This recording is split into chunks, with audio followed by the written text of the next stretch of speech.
Oke. Oke, Assalamualaikum warahmatullahi wabarakatuh. Selamat siang, salam sejahtera untuk kita semua. Yang terhormat suhu kita, guru kita bersama, Bapak Muji Santosa, Direktur Muji Santosa Training and Consulting. Yang kami hormati Pak Fani Dua dari Kementerian PUPR sebagai narasumber kita pada siang sore hari ini. Bapak Ibu anggota MSTC kelas khusus peserta webinar pada siang hari ini. Puji syukur marilah kita panjatkan hadirat Allah Subhanahu wa taala Tuhan Yang Maha Esa karena atas limpahan rahmat taufik dan hidayahnya sehingga pada siang sore hari ini kita bisa berkumpul bersama secara online dalam webinar siang hari ini dengan moderator Pak Fani yang pada kesempatan kali ini membawakan materi klarifikasi dan negosiasi untuk konsultansi konstruksi. Salawat serta salam, marilah kita aturkan kepada junjungan kita Nabi Agung Muhammad SAW. Terima doa semoga kita termasuk golongan umatnya yang mendapatkan syafaat beliau baik di dunia maupun di yaumil akhir nanti. Amin. Allahumma amin. Baik Bapak Ibu, sebelum webinar dimulai akan kami bacakan dulu untuk tata tertibnya. Seperti biasa,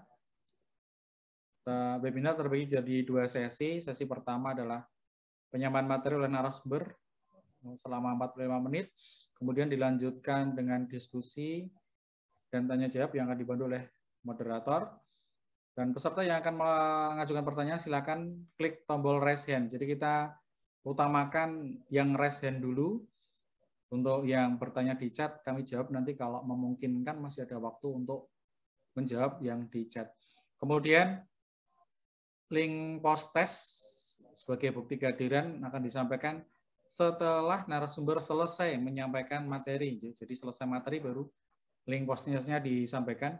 Untuk kesempatan kali ini kami sampaikan kembali bahwa post test nilai benar 1 sampai dengan 7 itu sertifikatnya webinar, 8 sampai dengan 10 sertifikatnya workshop.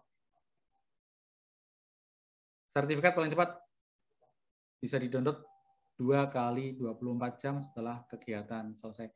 Bapak Ibu, sebelum kita mulai, marilah kita berdoa bersama sesuai dengan agama dan keyakinan masing-masing. Semoga acara kita di kesempatan kali ini berjalan tanpa ada halangan atau rintangan apapun. Berdoa menurut agama dan keyakinan masing-masing, dipersilakan.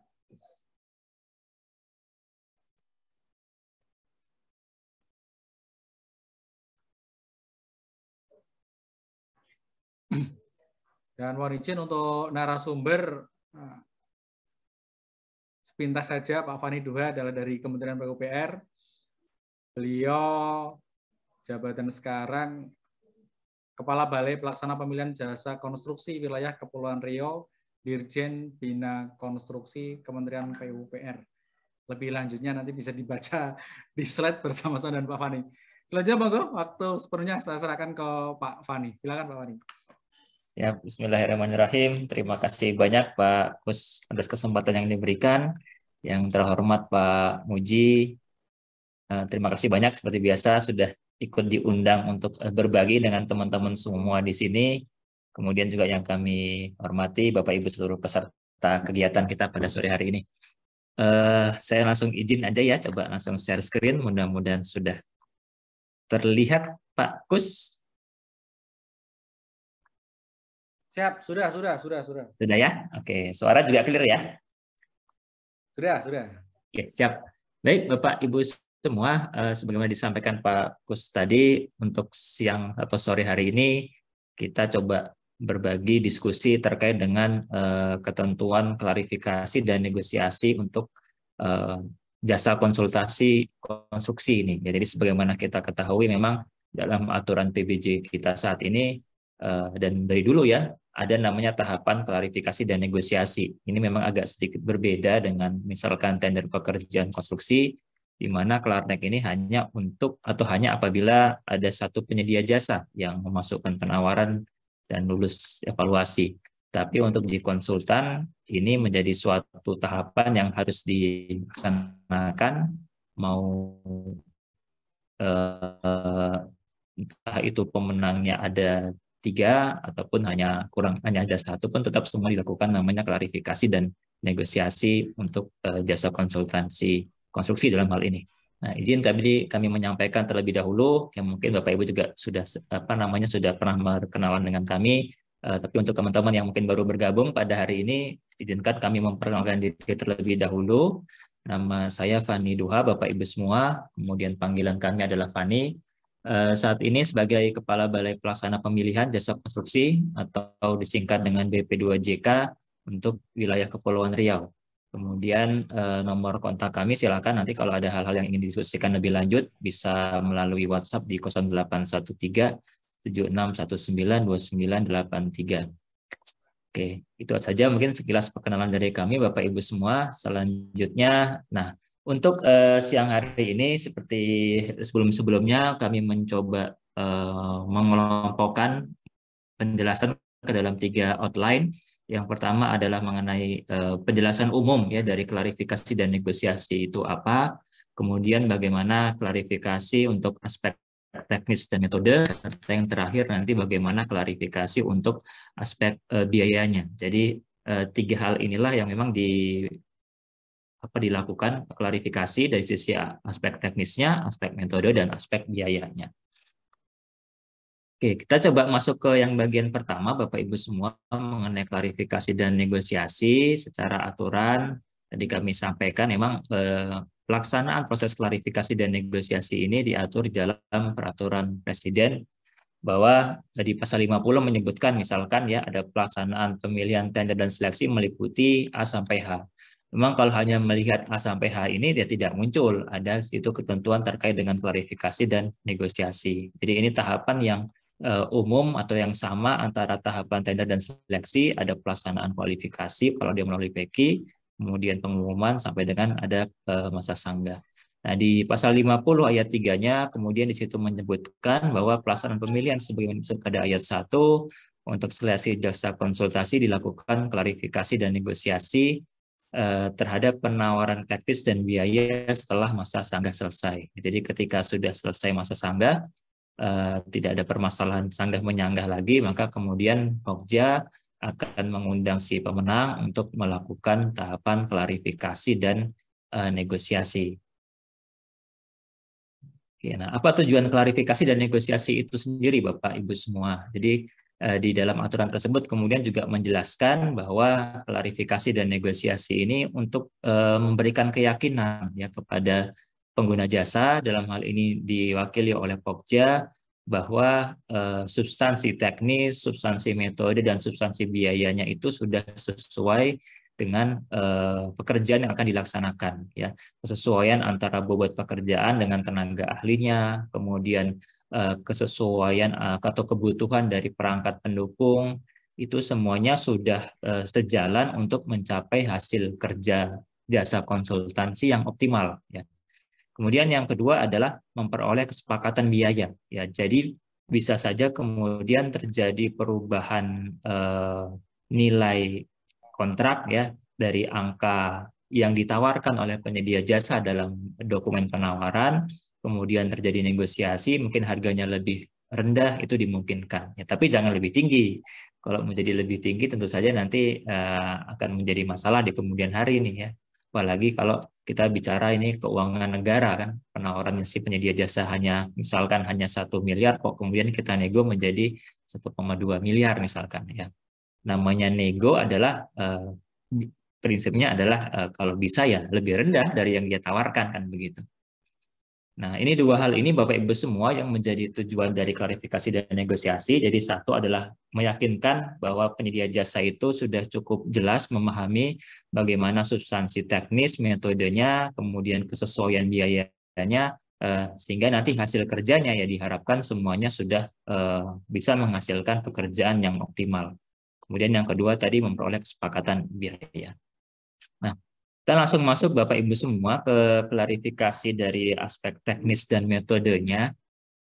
Jadi kalau di dalam aturan kan disebutkan bahwa klarifikasi ini bisa dilakukan terhadap aspek teknis, metode, dan biaya tadi ya. Nah, di aspek teknis dan metode ini itu ada 8 lingkup negosiasi, 8 aspek negosiasi lah ya yang perlu kita coba negosiasikan, kita coba klarifikasi, bukan dinegosiasikan kalau bicara aspek teknis ya, tapi diklarifikasi kepada si pemenang tadi, yaitu aspek lingkup dan sasaran jasa konsultasi, kemudian yang kedua metodologi pelaksanaan pekerjaannya seperti apa, kemudian klarifikasi mengenai dukungan atau kualifikasi dari tenaga ahli dan tenaga pendukungnya, kemudian klarifikasi di sisi organisasi pelaksanaannya seperti apa, nanti akan melaksanakan pekerjaan, kemudian bagaimana terkait dengan program alih pengetahuan, ya, apakah ada rencana untuk melaksanakan kegiatan-kegiatan alih pengetahuan, kemudian yang ke-6 adalah jadwal pelaksanaan pekerjaannya seperti apa, didukung dengan jadwal penugasan personelnya. Ya, jadi ada jadwal penugasan dari tenaga ahli dan tenaga pendukung, serta yang terakhir adalah fasilitas penunjang apa yang diperlukan atau dibutuhkan atau yang mungkin sudah disediakan oleh PPK untuk membantu penyedia jasa dalam melaksanakan pekerjaan. Nah, terkait dengan yang pertama, Bapak Ibu semua, untuk lingkup dan sasaran jasa konsultasi di sini memang klarifikasi di sini tujuannya lebih kepada kita meyakinkan bahwa si pemenang ini sudah tahu, ya, sudah benar-benar memahami pekerjaan apa sih yang nanti harus mereka laksanakan, kemudian outputnya apa yang nanti harus diselesaikan. Ya, jadi jangan sampai karena kan kalau hanya membaca KAK saja, ya takutnya mungkin ada hal-hal yang tidak tertulis dengan jelas di dalam KAK tersebut. Nah, disinilah kemudian Pokja menjelaskan kembali bagaimana lingkup dan sasaran dari pekerjaan yang nantinya akan dilaksanakan. Ya, misalkan terkait dengan pekerjaan perencanaan, perancangan, pekerjaannya seperti apa. Ya. Kemudian outputnya. Nah, output apa saja yang harus disiapkan, diselesaikan oleh si penyedia jasa. Ya, misalkan tadi perencanaan, mungkin ada perencanaan teknisnya, ada hasil dari spesifikasi teknisnya, mungkin ada perhitungan terkait dengan komponen dalam negeri atau TKDN-nya, dan sebagainya. Itu semua harus bisa diklarifikasi, ya, dijelaskan, sehingga baik Pokja sudah mengetahui bagaimana nanti si pemenang ini, bagaimana mereka akan bekerja, bagaimana mereka akan menyelesaikan outputnya, dan si pemenang pun paham, ya, atau memahami lah, ya, bahwa mereka dituntut untuk melaksanakan pekerjaan dengan lingkup seperti apa. Ya.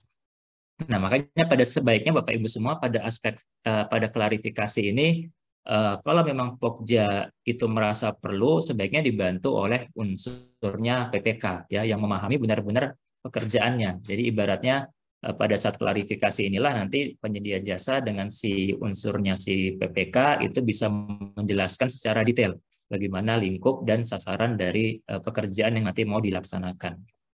Sini ada contoh klarifikasi terkait dengan output rancangan SMKK, ya, penerapan dan pengawasan TKDN dan sebagainya. Jadi intinya di sini adalah kita sama-sama yakin, ya, unsur dari pengguna jasa diwakili oleh Pokja atau tadi ada pendampingan dari unsur PPK, itu yakin bahwa si penyedia jasa sudah memahami pekerjaan, dan si pemenang juga sudah yakin bahwa mereka sudah benar memahami bagaimana pekerjaan yang nanti akan dilaksanakan di lapangan.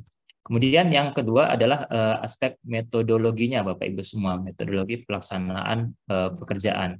Nah, di dalam klarifikasi untuk aspek metodologi ini, kita lebih mencoba untuk meyakinkan bahwa si pemenang ini mereka sudah punya rencana kerja, rencana metode kerja yang sesuai dengan kebutuhan yang pertama tadi, lingkup dan sasaran pekerjaannya. Ya, jadi nyambung nggak ini antara metode yang dia siapkan itu sesuai dengan lingkup dan bagaimana sasaran pekerjaan nantinya, ya.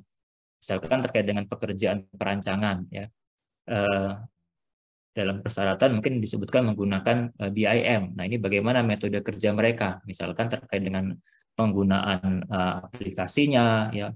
Nanti juga diklarifikasi fasilitas komputernya seperti apa, apakah mereka sudah punya atau tidak, ya.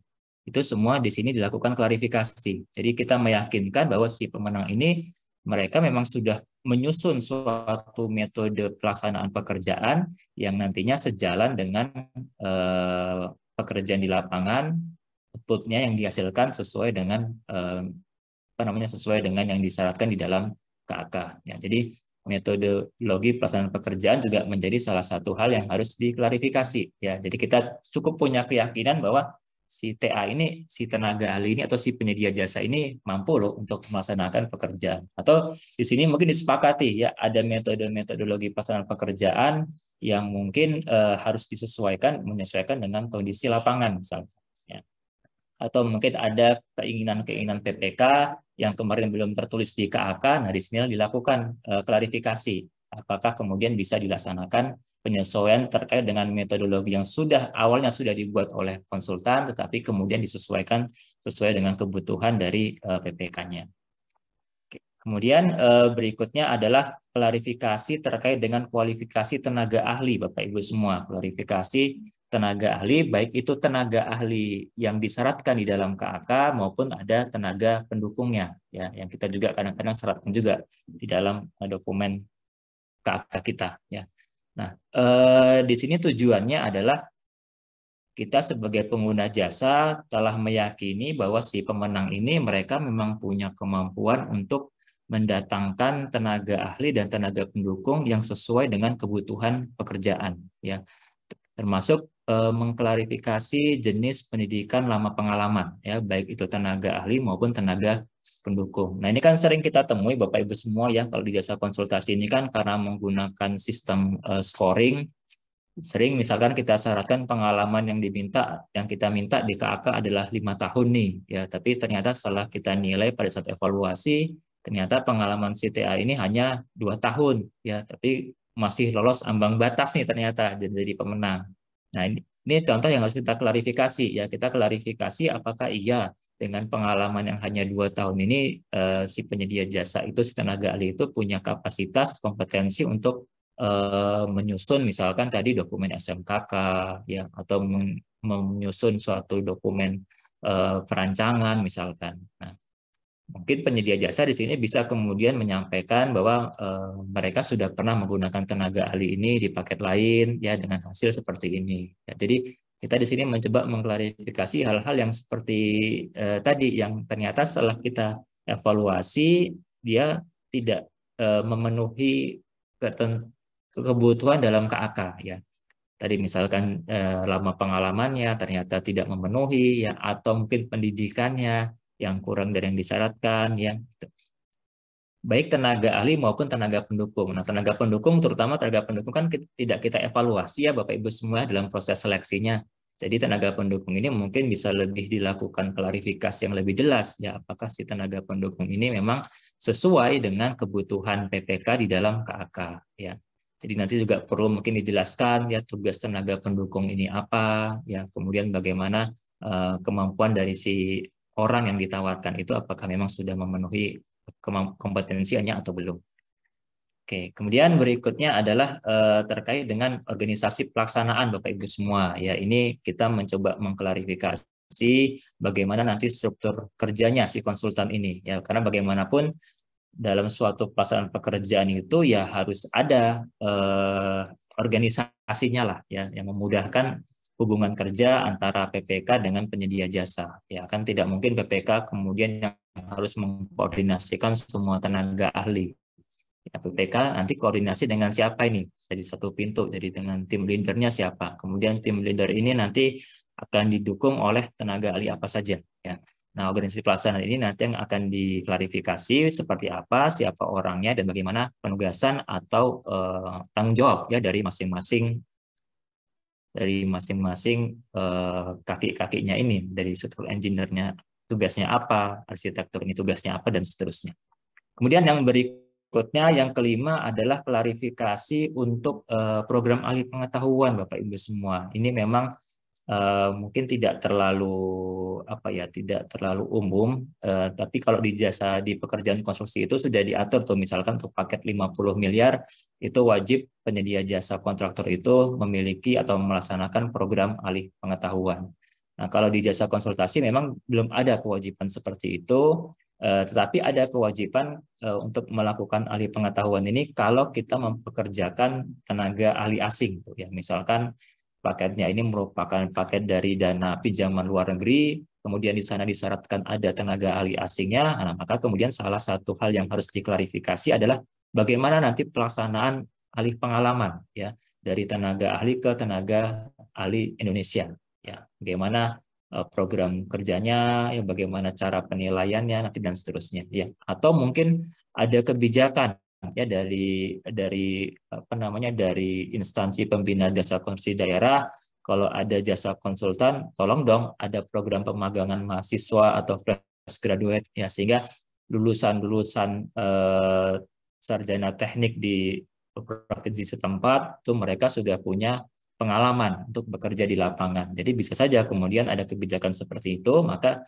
salah satu hal yang diklarifikasi pada saat proses Kelarnek ini adalah menanyakan atau menyepakati ya bagaimana program alih pengetahuan pemagangan dari mahasiswa atau fresh graduate dalam pelaksanaan pekerjaan di lapangan nantinya. Kemudian Bapak Ibu semua, selanjutnya yang keenam adalah klarifikasi untuk jadwal pelaksanaan pekerjaan, dan ini saya satukan sama jadwal penugasan personel ya. Ini juga menjadi salah satu hal yang penting kita lakukan klarifikasi, karena di sini kita mencoba meyakini bahwa si penyedia jasa itu sudah punya time frame bagaimana mereka melaksanakan pekerjaan, bagaimana mereka menyelesaikan setiap output yang disyaratkan ya, meskipun sudah ada di dalam dokumen penawarannya mereka terkait dengan jadwal, mungkin ini kita klarifikasi lebih detail ya. Kita kaitkan dengan bagaimana mobilisasi personelnya, baik itu tenaga ahli maupun tenaga pendukung ya. Kapan si A ini ada di lokasi, akan mulai bertugas, mulai di lokasi pekerjaan, kapan si B ini mereka wajib untuk sudah harus datang di lokasi pekerjaan dan sebagainya. Jadi di sini kita mencoba mensinkronkan antara jadwal pelaksanaan pekerjaan, karena kan bisa juga jadwal pelaksanaan pekerjaan ini sudah berubah, misalkan sebelumnya akan dimulai kontraknya di bulan Januari apa Februari misalkan, tapi ternyata kemudian seleksi kita mundur, maka kan perlu ada penyesuaian jadwal pelaksanaan pekerjaan ya. Bisa juga kemudian pada saat klarifikasi ini disusun kembali jadwal pelaksanaan pekerjaan sesuai dengan kondisi terkini, tapi tetap diyakini dapat kualitas pekerjaannya dapat menghasilkan pekerjaan sesuai dengan output yang diharapkan tadi. Kemudian yang terakhir adalah klarifikasi untuk di sini masih masuk ke masih terkait dengan jadwal penugasan. Salah satu hal yang perlu diklarifikasi juga terkait dengan menanyakan Bapak Ibu semua nih ya, terkait dengan apakah si TA yang ditawarkan itu saat ini masih bekerja di paket lain atau tidak nih. Ya, ini kan sering kejadian, ada tenaga ahli yang ternyata sudah bekerja di 3 atau 4 paket yang lain, yang sudah ada duplikasi pekerjaan. Ya, ini saat ini kami di PUPR sering sering diperiksa nih ya terkait dengan hal ini. Ya, apakah si A ini dia sudah sedang bekerja di paket lain enggak? Ya, dan ada temuan juga akhirnya ya, ada tenaga ahli yang ternyata sudah rangkap pekerjaan di paket-paket yang lain. Nah, memang ada pengaturannya Bapak Ibu semua ya, boleh-boleh saja sebenarnya tenaga ahli itu rangkap pekerjaan di paket lain. Tapi syaratnya adalah kalau kontraknya itu menggunakan kontrak yang lumsum ya. Jadi misalkan saat ini kita ada paket pekerjaan perancangan, kontraknya lumsum, TA-nya Pak Kus misalkan. Ternyata Pak Kus ini sedang bekerja juga di paket perancangan di Kota Jawa Timur misalkan, ya boleh saja asalkan kontraknya adalah kontrak lumsum. Tapi kalau ternyata Pak Kus misalkan di Jawa Timur melaksanakan pekerjaan pengawasan dengan kontrak waktu penugasan, ya tidak bisa karena satunya lumsum, satunya waktu penugasan. Ya, jadi kalau kontraknya waktu penugasan tidak boleh jadwal penugasannya di paket kita dengan paket yang lain itu beririsan atau overlap ya. Tapi kalau kontraknya lumsum, sama-sama kontrak lumsum, boleh saja overlap, tapi maksimal itu paling banyak 3 paket.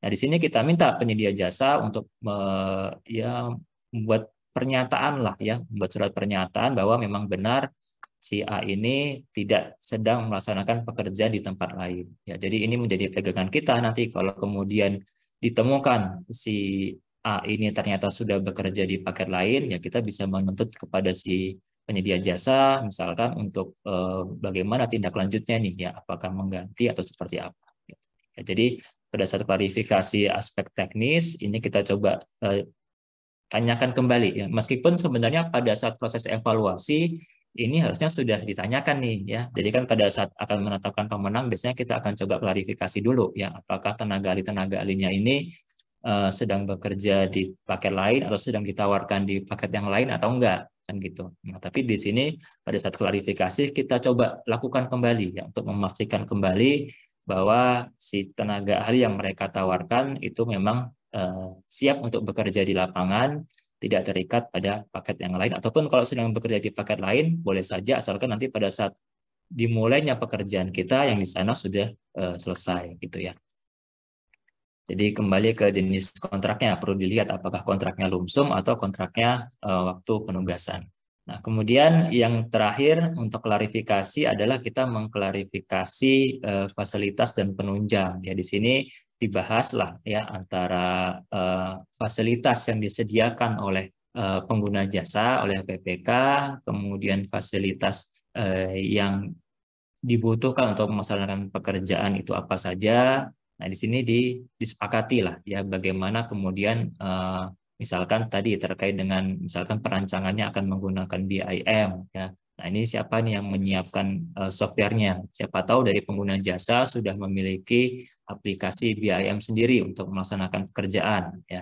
Kemudian juga bagaimana persiapan fasilitas kantor ya, atau kalau pengawasan harus ada sewa rumahnya dan sebagainya. Jadi dilakukan klarifikasi untuk melaksanakan pekerjaan nantinya ya. Karena prinsipnya sebenarnya Bapak Ibu semua kan kontrak ini adalah kerjasama antara PPK dengan penyedia jasa ya. Jadi bagaimana kedua pihak itu bisa saling bekerja sama nih sebenarnya ya, saling bekerja sama untuk bisa melaksanakan pekerjaan ya, bukan PPK itu bukan di atas penyedia jasa ya, bukan juga, tapi sama-sama dalam posisi yang setara untuk melaksanakan kewajiban dalam kontrak, untuk kemudian ya tujuannya pekerjaannya itu bisa sesuai dengan yang disyaratkan. Itu rasanya Bapak Ibu semua bagian kedua mengenai aspek klarifikasi untuk teknis dan metode. Jadi di sini lebih kepada meyakinkan penyedia jasa itu tadi memahami pekerjaan, kemudian mereka sudah punya atau kita sudah meyakini bahwa penyedia jasa itu sudah memiliki perangkat-perangkat untuk mereka bisa sukseslah dalam melaksanakan pekerjaan sampai dengan nanti selesai pekerjaan itu ya. Kemudian yang terakhir Bapak Ibu semua bagian ketiga terkait dengan klarifikasi di aspek biaya ini. Nah, memang di sini sebenarnya bukan klarifikasi nih, tapi sudah ada negosiasinya lah di sini ya. Sudah ada negosiasi di sisi biayanya. Jadi bukan hanya sekedar mengklarifikasi, tapi kita juga sudah melakukan negosiasi ya terkait dengan biayanya.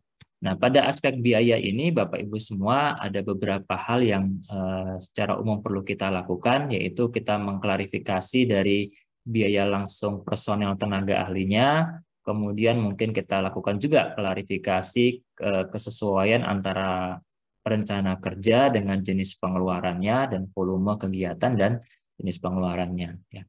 Nah, tapi memang fokusnya pada saat aspek biaya ini adalah kita mencoba mengklarifikasi dan menegosiasi di tenaga ahlinya ya. Ada rincian komponen remunerasi personel intinya ya. Nah, di sini memang pada saat klarifikasi negosiasi ini penyedia jasa itu diminta untuk menyampaikan ini ya, rincian komponen remunerasi personel. Jadi ini bukan sejak awal, bukan dalam dokumen disampaikan, tapi pada saat klarifikasi kita minta nih ya penyedia jasa untuk menyampaikan rincian.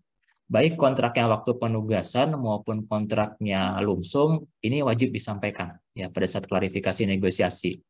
Nah, kita ingin melihat apakah si penyedia jasa ini sudah menawarkan remunerasi tenaga ahli itu sudah sesuai dengan standar minimal atau tidak ya. Kalau dibuat standar minimal kan dinyatakan tidak wajar ya. Jadi baik kontraknya waktu penugasan maupun lumsum di sini diminta untuk menyampaikan rincian komponen remunerasi personel dari setiap tenaga ahli yang dia tawarkan dalam dokumen ya. Berapa, bahkan sampai muncul komponen remunerasinya ya, berapa gaji dasarnya, berapa beban biaya sosialnya, berapa biaya umumnya, berapa keuntungan perusahaannya, sehingga nanti totalnya adalah sekian. Ya, jadi kalau kita bicara remunerasi itu Bapak Ibu semua, komponennya sebenarnya 4 ini ya. Ada keuntungan perusahaan di situ, ada biaya umum di situ, ada biaya sosial di situ juga, dan ada gaji dasar ya di situ juga. Jadi remunerasi ini tidak seluruhnya masuk ke tenaga ahli ya, tidak seluruhnya masuk ke kantongnya tenaga ahli enggak ya, tapi ada sebagian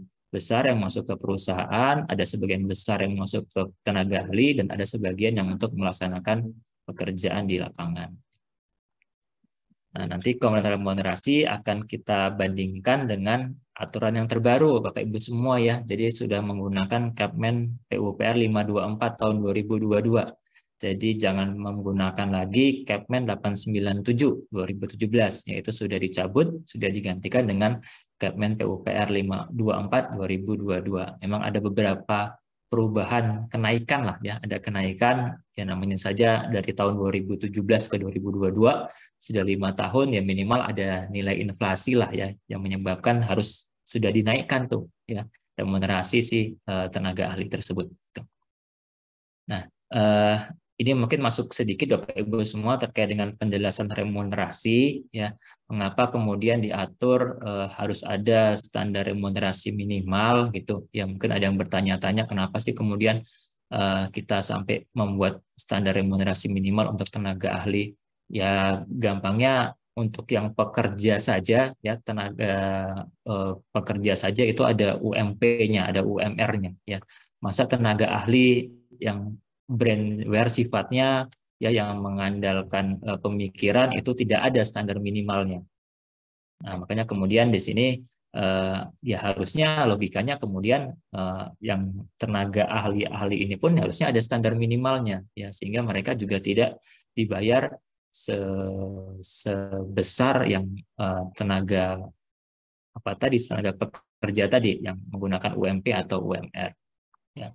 Nah, ini dari data di tahun 2022 Bapak Ibu semua terkait dengan BUJK konsultan itu ada 42.000 ya. Nah, konsultan ini sebenarnya justru punya peranan yang sangat penting dalam keberhasilan pekerjaan konstruksi ya. Jadi ini kalau di kita memang agak kebalik nih ya. Kalau di kita itu seolah-olah kontraktor itu di atas konsultan tuh ya.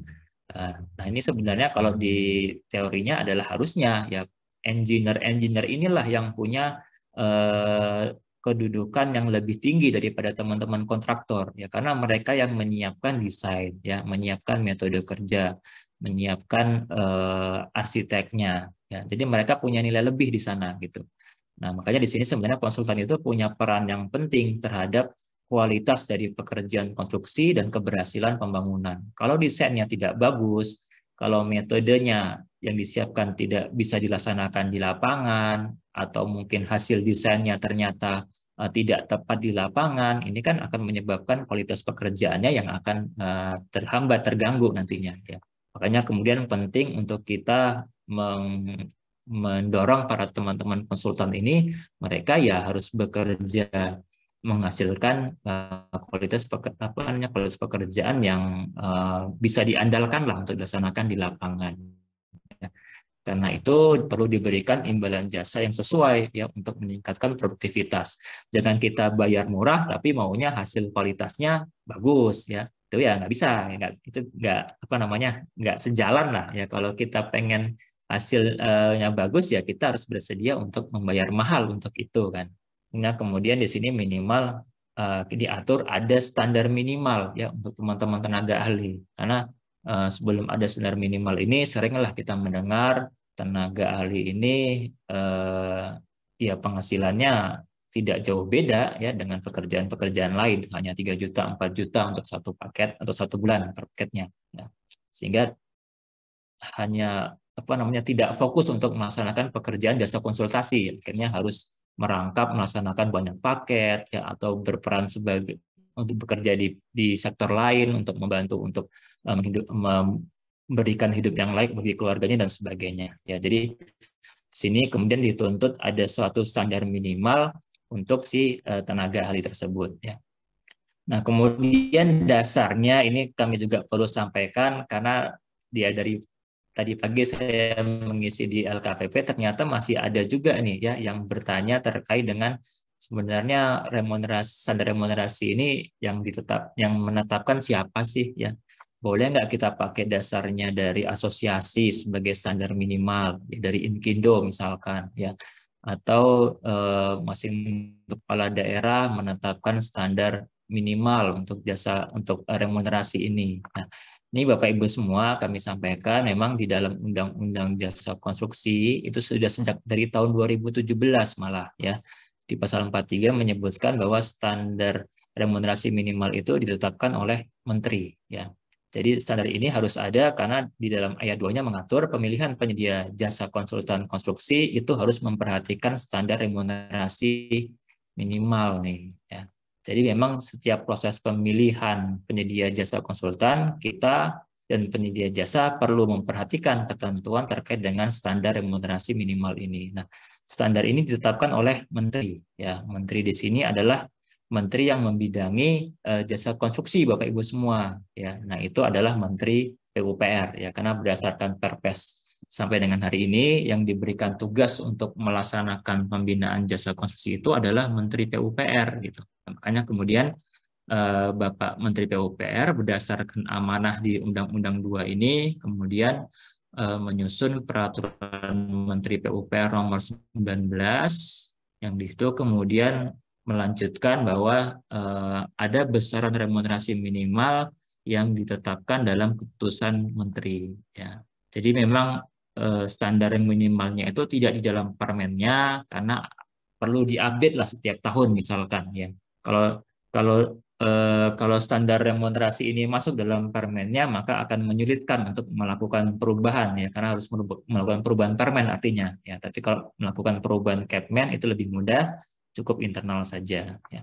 Jadi ini Bapak Ibu semua ya. Jadi prinsipnya untuk remunerasi ini ditetapkan oleh menteri sesuai dengan amanah di Undang-Undang 2 nomor 2017 dan kita dalam melaksanakan proses pemilihan ini ya harus memperhatikan standar remunerasi minimal nih. Kemudian di PP 14 juga diatur Bapak Ibu semua pengguna jasa konsultan konstruksi yang menggunakan tenaga kerja konstruksi pada kualifikasi ahli menggunakan perhitungan besaran remunerasi paling rendah sama dengan standar remunerasi minimal. Ya, artinya adalah kita nih ya pengguna jasa yang dituntut untuk lebih dulu menyusun anggaran itu harus sudah dengan menggunakan standar remunerasi minimal ya serendah-rendahnya. Kalau mau lebih dari standar minimal boleh ya. Ini kan di sini disebutkan paling rendah ya. Jadi kalau ternyata Bapak Ibu ada justifikasi bahwa tenaga ahli ini standar remunerasinya karena keahliannya itu sangat khusus, sangat spesifik, standarnya lebih tinggi ya silahkan saja ya. Tapi minimal sama dengan standar remunerasi minimal. Nah, di sini menekankan sekali lagi pemerintah atau pengguna jasa lah yang dituntut lebih dulu untuk menyusun penganggaran sesuai dengan standar minimal gitu. Jadi harusnya kita tidak bicara Pak kami kurang anggarannya nih, ya berarti anggarannya tidak diusulkan dengan standar minimal berarti ya. Jadi sejak awal ya harus diusulkan dulu dengan anggaran minimal ini ya sehingga kemudian pada saat proses tendernya nanti atau proses seleksinya nanti perhitungan HPS-nya sudah dianggarkan sesuai dengan standar minimal ini ya. Oke. Kemudian kami lanjutkan. Nah, ini terkait dengan perubahan Kepmennya tadi Bapak Ibu semua dari Kepmen 897 ke Kepmen 524 ya. Jadi sebenarnya pokok perubahannya itu hanya terkait dengan perubahan besaran atau nominalnya ya dari sisi remunerasinya. Tapi kemudian ditambahkan juga ada pengaturan 2, 3, dan 4 ini. Ya, jadi kalau dulu itu hanya ada pengaturan angka remunerasi untuk seleksi nasional. Nah, sekarang ditambahkan juga nih ya besaran remunerasi minimal tenaga kerja kalau mengikuti seleksi internasional. Ya. Kemudian juga ada pengaturan untuk yang tenaga ahli asing. Ya. Misalkan tadi paket lender, di situ ada tenaga ahli asingnya. Mau berapa ini kita anggarkan? Nah, ini kita bisa mengacu ke Kepmen 524 ya.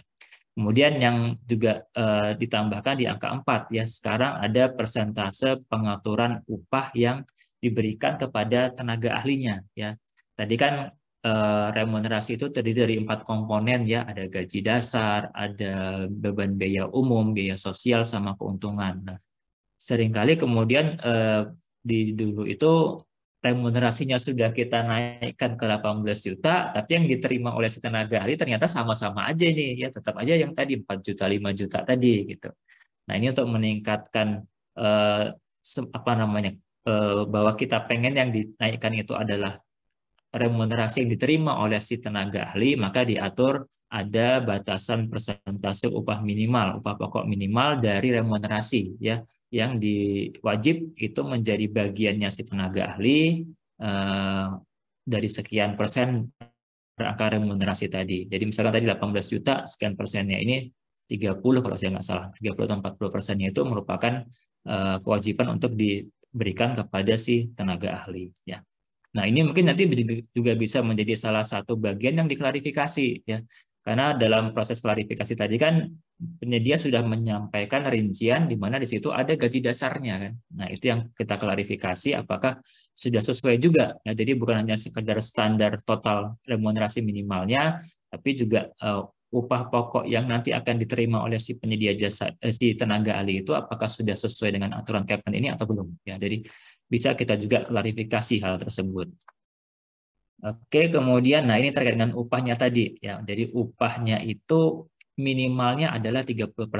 Jadi gaji dasarnya dia yang diterima oleh gaji dasar yang di dalam rincian tadi itu minimal 30% ya. Kalau hanya 20% ya harus kita klarifikasi ini ya, kenapa hanya 20%? Harusnya sesuai dengan aturan yang terbaru ini minimal 30%. Ya, jadi tolong diperbaiki dulu. Kemudian untuk yang tidak tetap itu besarannya 50%. Ya, 50% dari remunerasi yang ditawarkan oleh penyedia jasa. Ya, kalau mereka menawarkan di atas standar minimal, misalkan standar minimalnya adalah 18 juta, mereka menawarkan 20 juta, ya 20 jutanya upah pokok yang wajib diterima oleh tenaga ahli itu adalah dari angka 20 juta ini, 30% dari 20 juta. Ya. Bukan dari angka standar remunerasi minimal di dalam Kepmen. Gitu. Ya. Oke, kemudian, nah kembali lagi Bapak Ibu semua ke klarifikasi dan negosiasi untuk unit biaya personel atau tenaga ahli. Di sini kita nanti akan mencoba melihat nih ya, apakah penawaran remunerasi dari setiap tenaga ahli. Jadi tenaga ahli saja Bapak Ibu semua ya, tidak terkait dengan tenaga pendukung nih. Ya, kalau tenaga pendukung tidak ada Kepmennya ya, tidak diatur dalam Kepmen PUPR 524 ini. Jadi untuk tenaga ahli yang memang kita syaratkan itu merupakan tenaga ahli jasa konsultasi konstruksi, maka kita lihat apakah penawaran remunerasinya itu sudah di atas atau minimal sama dengan standar minimal di Kepmen 524 lah ya. Kalau ternyata lebih rendah, ya ternyata lebih rendah dari standar minimal, maka kita lakukan negosiasi ya, sehingga remunerasi si tenaga ahli tersebut sama dengan remunerasi minimal. Ya tadi misalkan standar remunerasi minimalnya adalah 20 juta, mereka hanya menawarkan misalkan 10 juta nih. Ya ini kita negosiasi bahwa si tenaga ahli ini harusnya 20 juta Pak. Ya, jadi kekurangan 10 juta nih. Tapi negosiasi ini tidak boleh menambah nilai penawaran ya.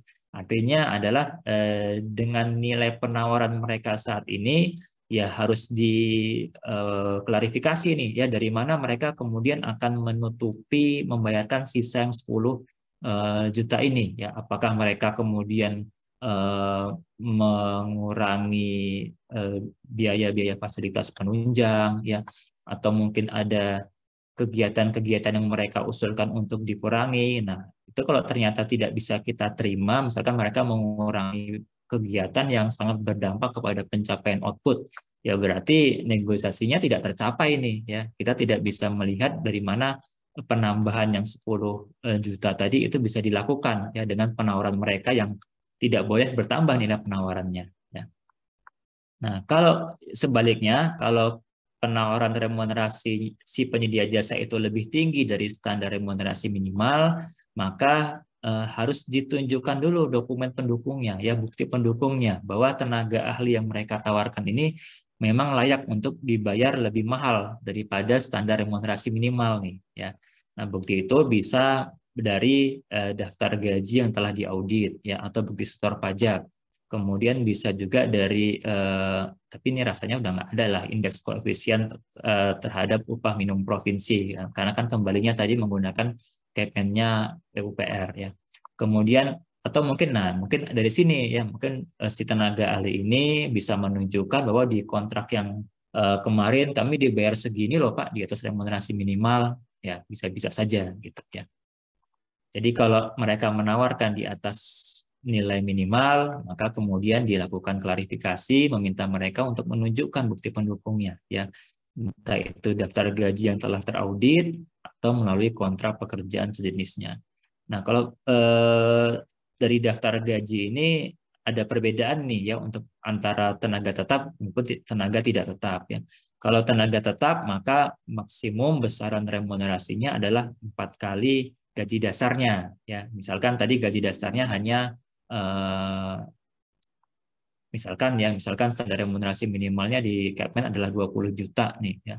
Mereka menawarkan remunerasinya 25 juta. Nah, lihat dulu gaji dasar di daftar gajinya mereka berapa. Kalau misalkan hanya 5 juta, ya 5 kali 4 kan berarti hanya 20 juta. Ya berarti tidak bisa membuktikan bahwa mereka memang si tenaga itu layak dibayar 25 juta. Ya. Tapi kalau ternyata gaji dasarnya misalkan 8 juta gitu ya. Misalkan 8 juta. Nah, kalau 8 juta berarti kan 8 kali 4 32. Nah, itu berarti kemudian sudah di atas minimal. Artinya memang terbukti bisa kemudian digunakan standar penawaran mereka itu yang 25 juta tadi. Nah, kalau tenaga tidak tetap ini maksimal 2,5 kali dari penghasilan yang diterima ya. Jadi misalkan ini bukan gaji ya, tapi take home pay kalau di sini tenaga tetap ini. Jadi take home pay-nya misalkan 10 juta ya, kalikan 2, jadi 22,5 juta maksimalnya. Ya, jadi kalau mereka menawarkan 25 berarti nggak bisa juga, karena ternyata take home pay mereka di sini hanya pernah dibayar maksimal paling tinggi adalah 10 juta, berarti artinya remunerasi yang boleh ditawarkan adalah 22,5 juta gitu. Nah, apabila tidak dapat membuktikan, maka dilakukan negosiasi dengan cara menurunkan nilai biaya tenaga ahli.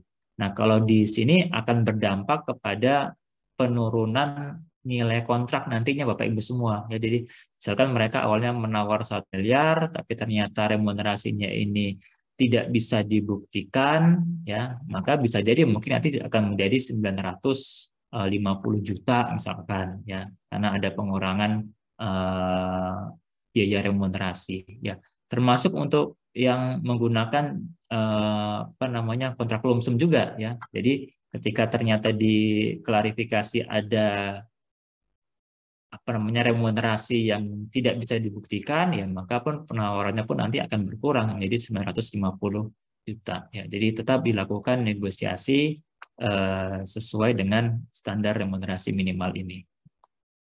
Oke, kemudian untuk biaya pendukung, tenaga pendukung, nah ini kita klarifikasinya ya silakan nih ya, bisa menggunakan dasar yang dibuat oleh PPK ya, atau mungkin ada yang dikeluarkan oleh asosiasi ya, atau mungkin ada kontrak sejenis sebelumnya, itu bisa menjadi dasar lah untuk kita bisa lakukan negosiasi kepada penyedia jasa, terutama kalau mereka menawarkan di atas standar ini ya. Misalkan pengemudi mereka menawarkan 10 juta. Nah, ini kemahalan Pak, 10 juta Pak. Di standarnya asosiasi aja hanya 5 juta kok gitu ya. Ini kita negosiasikan. Tapi kalau di bawah ini misalkan 4 juta yang mereka tawarkan, ya udah kita nggak perlu kemudian menaikkan ke 5 juta ya, beda dengan yang tenaga ahli tadi. Kalau ini tidak ada standar minimalnya. Jadi ini hanya benchmark, hanya gambaran yang bisa kita gunakan sebagai pembanding lah ya untuk mengambil keputusan. Nah, terakhir mungkin dari hal-hal tadi Bapak Ibu semua, kalau sudah dilakukan klarifikasi negosiasi, maka kalau ditemukan tidak ditemukan hal-hal yang tidak wajar ya, baik dari sisi klarifikasi teknis, aspek teknis, aspek metode, kemudian aspek biaya, maka penawaran biaya dapat diterima sepanjang tidak melebihi pagu anggaran ya. Kemudian nah ini juga salah satu ketentuannya, negosiasi itu tidak harus mengakibatkan turunnya harga penawaran. Ya, jadi kalau tadi semua sudah diklarifikasi, ternyata semuanya wajar, semua remunerasi si tenaga ahli itu terbukti ada dokumen pendukungnya, maka ya juga tidak wajib untuk kita kemudian harus meminta penyedia jasa menurunkanlah harga penawaran mereka. Ya. Karena dulu ada sempat pandangan Bapak Ibu semua bahwa yang namanya negosiasi ini wajib turun tuh harganya ya. Kemarin 1 miliar kita nego ya minimal ada turunlah 50 juta misalkan seperti itu ya.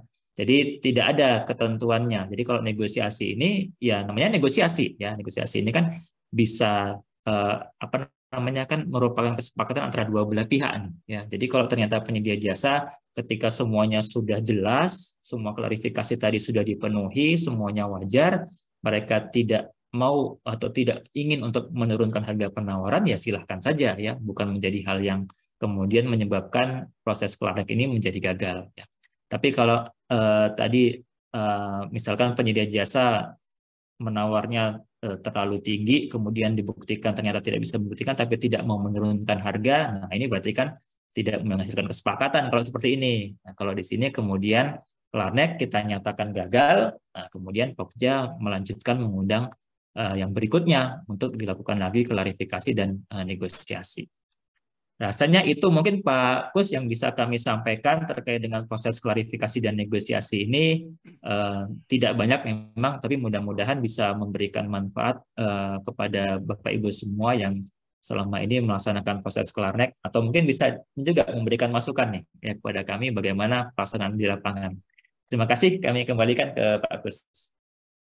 Ya, terima kasih Pak Fani. Jadi menarik ya, jadi Klarnek konsultasi jasa konstruksi terutama ya. Mungkin yang perlu jadi catatan Klarnek ini susah-susah gampang ya Pak ya. Iya. Karena begitu masuk di metodologi terus pemahaman terhadap KK itu subjektif banget ya. Jadi itu subjektif banget, perlu pemahaman yang lebih dalam. Kemudian yang perlu di garis bawahi juga. Cek. Halo. Halo. Iya Pak Fani. Putus. Suara dengar nggak Pak? Putus Pak. Oh, di saya ini internet saya kurang stabil nih, ada informasinya. Ya, jadi mohon maaf ini memang 2 hari ini internet di sini agak bermasalah Pak Pus. Jadi sering putus, sering tiba-tiba down ini. Nah, siap Pak. Siap. Jadi saya ulangi, yang perlu diingat sebelum melakukan Klarnek itu kita lihat dulu kontraknya ya Pak. Apakah lumsum?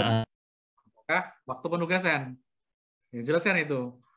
Kalau lumsum berarti personilnya mungkin bisa. Pak Fani hilang ini. Dulu Pak Fani.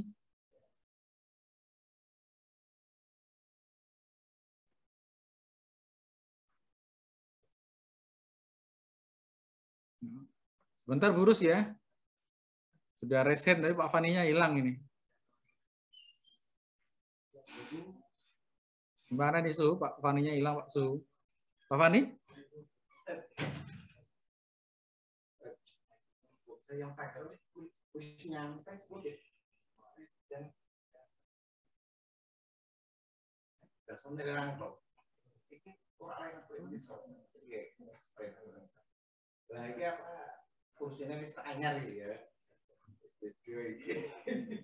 Pak Fani belum nggak bisa unmute sendiri ya? Hilang lagi. Halo. Halo. Sorry Pak, terlempar Pak saya Pak. Punya Pak Fani jangan di unmute sendiri ya Pak. Oh sudah ke host, aman. Iya, mohon maaf nih terlempar tadi 2 kali. Siap Pak Fani. Ini sudah ada burus ini, takut Pak Fani nanti terlempar lagi nih. Enggak burus, silakan burus. Udah lama nggak ketemu burus nih. Iya, Pak Fani apa kabar? Alhamdulillah Ibu. Apa kabar? Alhamdulillah Bapak Ibu sehat semua ya. Iya, saya juga udah lama, mohon maaf Pak. Siap Ibu. Iya, ada 2 hal mungkin Pak yang ingin saya tanyakan. Yang pertama terkait klarifikasi negosiasi harga ya Pak ya untuk belanja langsung non personil untuk jenis kontraknya waktu penugasan nih Pak. apakah kita selalu klarifikasi negosiasi harga ini selalu harus di bawah HPS ya Pak? Pada saat penyedia menawarkan harganya di atas HPS gitu Pak. Ya. Itu yang pertama. Yang kedua, sharing pengalaman nih Pak Fani, Pak Kuswoyo juga teman-teman Bapak dan Ibu. Saya pernah Pak, kita memang bersikuku untuk klarifikasi negosiasi harga di bawah HPS ya untuk yang belanja langsung personil ini. Tetapi ternyata penyedianya juga bersikukuh nggak mau menurunkan Pak. Akhirnya kita meminta penyedia ini membuat surat Pak. Ya. Surat pernyataan dasar kenapa mereka tidak mau harganya di bawah HPS Pak, untuk ada beberapa item harga, kalau nggak salah itu lebih dari 3 ya sampai 5 lah Pak. Saya bilang kita silakan bersurat ditujukan ke Pokja dan tembusan PPK, karena kita menganggap bahwa perubahan HPS ini kan bukan kewenangan kita ya Pak Fani ya, tapi kewenangan dari PPK. Makanya kalau mereka bersikukuh silakan bersurat ke PPK. Akhirnya ke Pokja tembusan PPK, dan Pokja pun waktu itu kami meneruskan surat ini Pak ke PPK dan memohon untuk PPK mengkaji harga-harga yang memang dirasa katanya kemurahan menurut penyedia. Akhirnya PPK mengkaji Pak, dari 5 item ini ternyata hanya 2 Pak yang disetujui untuk mereka menawar di atas HPS, tapi yang 3 tetap nggak bisa. Nah, saya sebenarnya bertanya-tanya mungkin apakah cara yang pernah saya lakukan ini salah ya Pak Fani ya, menurut Pak Fani nih, atau menurut ketentuannya ya. Saya juga khawatir hal ini terulang lagi di kemudian hari, apakah bisa juga dilakukan seperti itu gitu. Itu saja mungkin Pak Fani, Pak Kuswoyo, 2 hal. Terima kasih banyak. Mohon maaf bila ada kekurangan. Assalamualaikum warahmatullahi wabarakatuh. Waalaikumsalam warahmatullahi wabarakatuh.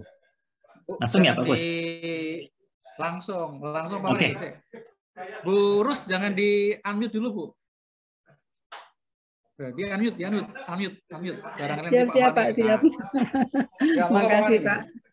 Ya, baik. Makasih banyak Bu Rus, Bapak Ibu semua. Ini memang masalah klarifikasi negosiasi ini tadi kami sebut ya susah-susah gampang nih. Artinya kalau kita bicara ketentuan sih Bu Rus nggak terlalu detail juga kan bagaimana tuh tata cara klarifikasi dan negosiasi, terutama masalah biaya ya. Kalau masalah aspek teknis tadi kan ini ya, apalagi kalau teman-teman Pokja biasanya ya mungkin hanya sekedar mantuk-mantuk adalah ya kita ikuti. Kalau dia nggak paham teknis kan gitu.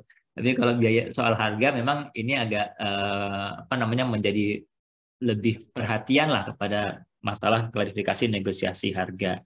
Nah, terkait dengan kewajiban bahwa harga satuan yang ditawarkan oleh penyedia jasa itu harus di bawah HPS, itu juga sebenarnya kan tidak ada Bapak Ibu semua ya Bu Rus.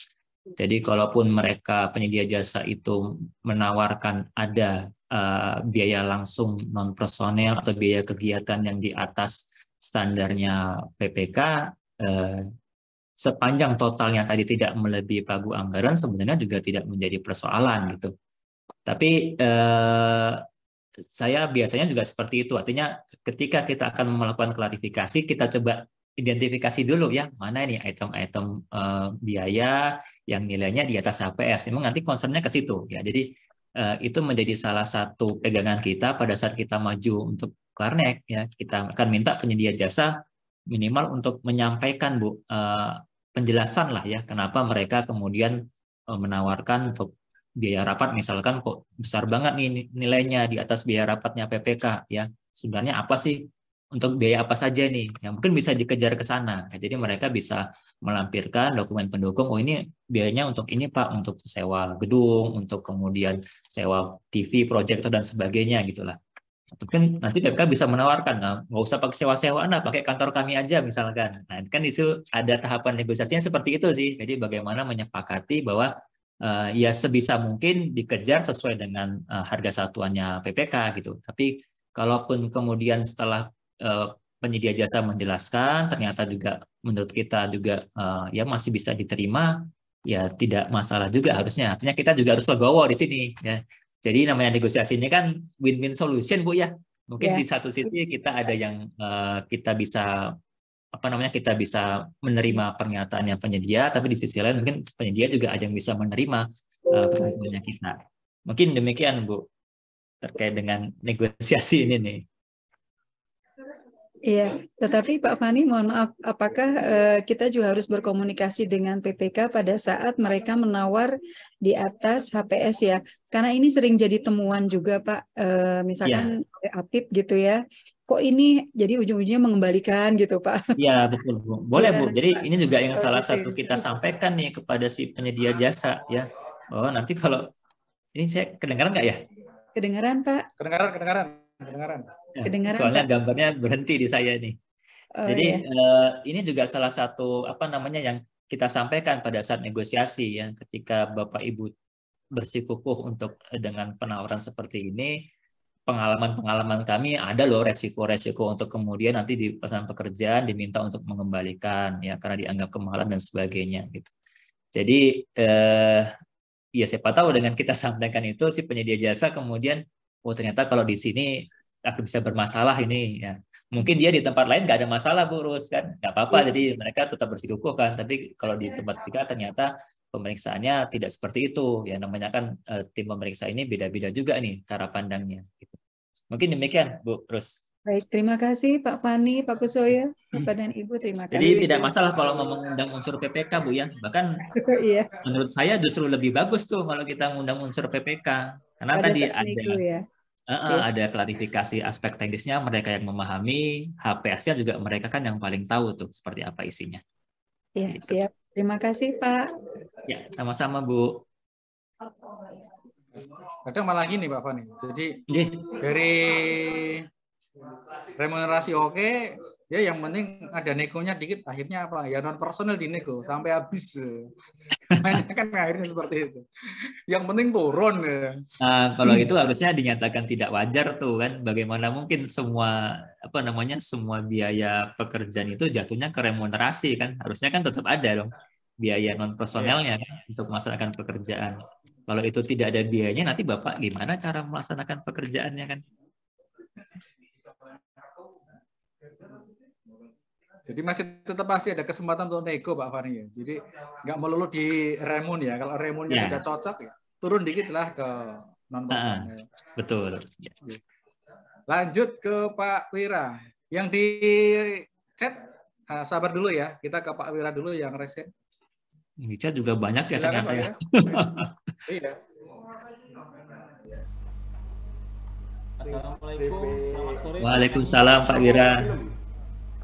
Suaranya agak jauh Pak Wira. Jadi apa? Gimana? Suaranya agak jauh ini. Pak? Kecil Pak suaranya Pak. Kecil ya? Kecil.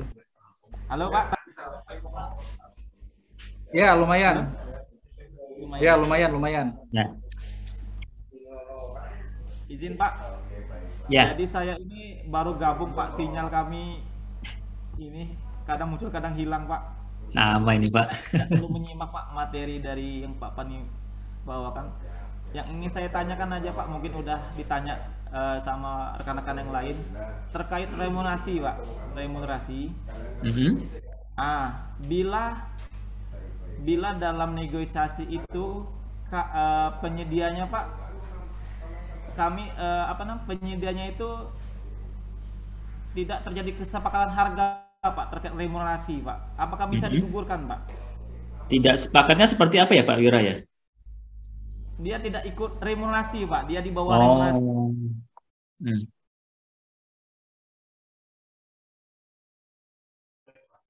Hilang Pak suaranya Pak. Hilang nih. Pak Wira mungkin videonya bisa off aja. Cam ya.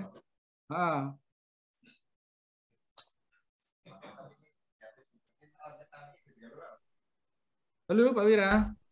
Ya Pak, hilang sinyalnya Pak. Off cam aja. Kameranya dimatikan aja Pak, mungkin Pak. Gimana Pak? Kameranya coba dimatikan aja mungkin, biar lebih jelas. Gimana tadi Pak Wira? Pada saat negosiasi harga, ternyata tenaga ahlinya itu tidak ikut remunerasi Pak.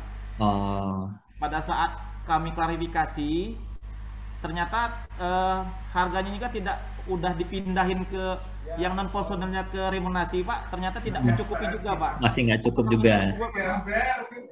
Ya kalau ya Pak, itu aja Pak Wira. Iya itu aja Pak. Siap, makasih banyak Pak Wira, Bapak Ibu semua. Iya, jadi kalau memang seperti itu ya menurut saya berarti kan ada sesuatu yang tadi dinyatakan tidak wajar ya. Sudah artinya kan penyedia jasa ini menawar remunerasi terlalu murah nih, terlalu rendah. Ketika kemudian kita negosiasikan, kan kita meminta penyedia jasa itu untuk menaikkan remunerasinya sesuai dengan standar minimal. Nah, untuk menaikkan ini kan mereka tidak bisa dengan menambah nilai penawaran kan, tapi harus kemudian memindahkan dari pos alokasi lain untuk menambahkan nilai remunerasi. Tadi disampaikan oleh Pak Wira diambil dari biaya langsung non personel kan, dipindahkan ke biaya personelnya. Tapi itu pun ternyata masih belum cukup ternyata ya. Kalau menurut saya itu bisa kemudian dinyatakan Klarneknya menjadi gagal Pak Wira ya, karena ditemukan berarti ada hal yang tidak wajar ya. Artinya biaya remunerasinya tidak wajar, ataupun kalaupun misalkan biaya remunerasinya dinyatakan wajar tapi kemudian biaya langsung non personelnya itu menjadi tidak ada, berarti kan kegiatannya menjadi tidak wajar nih ya. Bagaimana kemudian pelaksanaan itu bisa berjalan hanya dengan membayar tenaga ahli ya, tidak ada biaya-biaya untuk pendukungnya, tidak ada biaya kegiatan rapatnya, tidak ada biaya sewa mobilnya misalkan dan sebagainya ya. Jadi kalau ternyata semua BL non personelnya itu menjadi nol, ya dinyatakan tidak wajar, berarti Klarneknya itu tidak tercapai kesepakatan ya.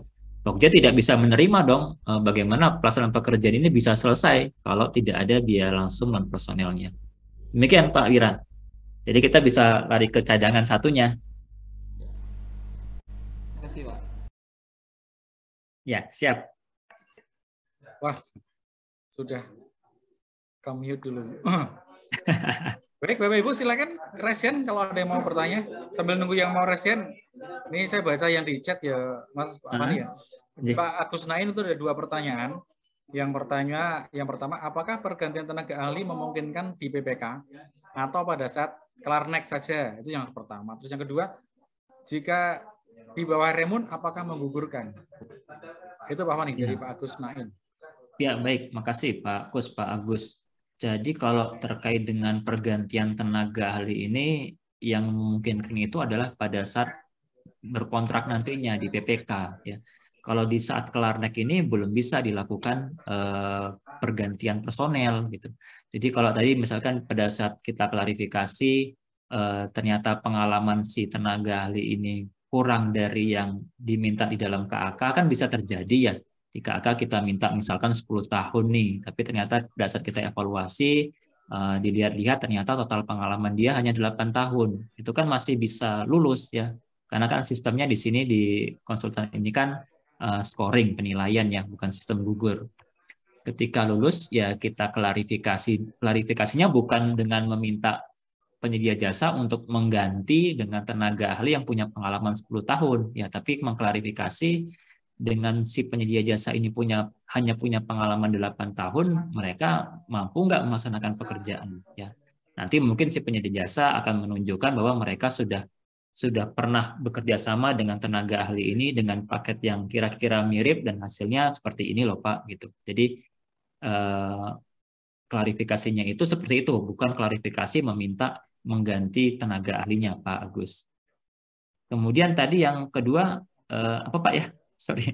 Penawaran di bawah remun apakah menggugurkan? Oh ya, kalau penawaran di bawah remun tidak menggugurkan Bapak Ibu semua ya. Kalau kami di PUPR, kalau pada saat proses evaluasi itu ditemukan penawaran remunerasi di bawah standar minimal, maka nilai biayanya kita nolkan. Ya, tapi itu hanya untuk di PU ya. Kalau untuk yang di luar Kementerian PUPR sesuai dengan Perlem LKPP, ya pada saat proses evaluasi kita belum melihat itu, ya belum melihat apakah penawaran mereka itu di bawah standar minimal atau tidak. Ya, itu baru kita cek nanti pada saat klarifikasi negosiasi inilah, ya kita minta mereka menyampaikan rincian komponen remunerasi tadi, barulah di situ kita lihat Bapak Ibu semua, ya. Artinya sudah jadi pemenang nih ya, sudah jadi pemenang, baru kita lakukan klarifikasi negosiasi, kita lihat. Nah, kalau kemudian penawaran kita menemukan bahwa penawaran remunerasinya itu di bawah standar minimal, maka kita negosiasikan si penyedia jasa ini untuk menaikkan penawaran remunerasinya itu menjadi sekurang-kurangnya sama dengan standar remunerasi minimal. Ya, jadi misalkan ada 5 tenaga ahli, ada 1 nih yang tidak memenuhi standar minimal, ya maka kita minta si penyedia jasa untuk menaikkan si yang 1 ini sesuai dengan standar minimal, kemudian minta si penyedia jasa ini untuk menunjukkan ya bagaimana cara atau dari mana mereka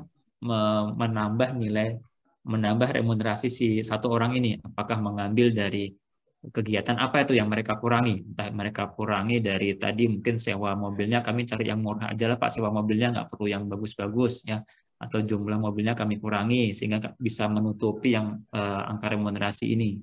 Nah seperti itu Pak Agus, Bapak Ibu semua. Jadi bukan menggugurkan, tapi mencoba meminta mereka dulu ya untuk menaikkan standar minimal, menunjukkan dari mana nih asalnya. Nah, bisa gugur atau dinyatakan gagal, ya bukan gugur ya, tapi gagal klarifikasi negosiasinya kalau kejadian seperti Pak Wira tadi. Ketika sudah mencoba menaikkan standar remunerasi menjadi sesuai angka minimal, tapi mengambil dari biaya langsung dan personel itu terambil semua misalkan, ya sehingga sama sekali nggak ada biaya langsung dan personelnya nih. Ya berarti kan tidak wajar nih ya, atau mungkin ada kegiatan-kegiatan yang harusnya rapatnya 3 kali, ya kemudian hanya menjadi 1 kali rapatnya. PPK nggak mau, tetap harusnya 3 kali nih sesuai dengan outputnya. Ya itu berarti kita bisa juga menyatakan negosiasinya gagal. Ya penyedia jasa tidak bisa kita lanjutkan Pak Naim, Pak Agus, gitu. Ini demikian Pak Agus. Siap Pak. Ya, jadi di perda KPP ya tidak menggugurkan Pak ya. Intinya disesuaikan dengan remunnya dulu. Tapi balik lagi Pak Fani, yang utama balik lagi. HPS-nya sudah mengacu ke remun apa belum? Iya. Sampai HPS-nya ternyata di bawah remun. Betul. Saya lupa juga menyampaikannya. Jadi Bapak Ibu semua tadi yang kami sampaikan ya, bahwa di aturan itu yang diminta adalah kita dulu nih yang sudah menyusun anggaran, menyusun HPS dengan angka minimal gitu. Kalau HPS kita saja tidak menggunakan itu, kemudian pada saat kelarnya kita minta penyedia jasa mengikuti standar minimal, ya pasti nggak masuk. Pagu kita itu nggak ikut itu kok, dari mana penyedia jasa bisa memenuhi jadinya. Ya benar Pak Gus, terima kasih nih sudah mengingatkan. Terus ini lagi Pak Fani, sebelum ke Bu Yayu ya, ada nggak sih sanksi bagi pengguna jasa yang dia tidak menggunakan remun, jadi tenaga ahlinya tidak sesuai dengan remun? Itu ada sanksinya nggak Pak Fani? Ada sebenarnya Pak sanksinya Pak. Jadi sanksinya itu berupa harus mengganti sebesar selisihnya. Misalkan nih PPK dalam menyusun HPS menetapkan tenaga ahli ini remunerasinya 10 juta. Padahal standar minimalnya adalah 20 juta. Ya, maka sanksinya adalah PPK harus membayar 10 juta ke kas negara, kas daerah itu. Oh, kas negara. Itu kas negara Pak. Gitu. Oh, kas negara ya? Iya. Cuman bayar 10 juta dari kantong sendiri kan berat juga Pak. Cuma ini mungkin sanksinya nih yang banyak belum tahu Pak Fani. Jadi ya. Di regulasi mana? Betul Pak. Kalau mungkin Pak Fani, barangkali Pak Fani ada, bisa share nih Pak Fani regulasinya apa sih sanksinya untuk PPK yang tidak menyusun HPS, TA-nya nggak sesuai remun. Coba saya cek Pak ya.